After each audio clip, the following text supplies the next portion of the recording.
Baru-baru ni, tular ibu gajah yang tak berganjak dari sisi anaknya yang mati dilanggar lori. Si ibu cuba tolak lori tu untuk menyelamatkan anaknya walaupun anaknya dah tak bernyawa lagi. Lebih menyayat hati, si ibu gajah tu sanggup tunggu tak berganjak daripada tempat kejadian selama 5 jam. Mungkin ia berfikir nyawa anaknya masih boleh diselamatkan lagi, atau juga ia berkabung menangisi pemergian si kecil itu.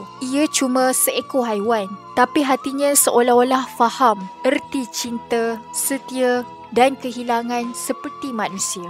Kasih ibu si gajah ini mengingatkan kita tentang kisah ibu Nabi Musa yang tercatat dalam Al-Quran. Bagaimana perasaan si ibu apabila terpaksa menghanyutkan Nabi Musa di sungai demi menyelamatkan nyawanya daripada diburu oleh tentera Firaun. Mungkin kisah ini ternyata berbeza, tapi kedua-duanya menceritakan situasi sama, iaitu pilunya hati seorang ibu yang terpaksa berpisah dengan anaknya. Semoga tragedi gajah ini membuka mata hati kita tentang betapa mahalnya nilai kasih sayang dan setia seorang ibu. Sementara waktu dan usianya masih tersisa, hargailah ibu kita.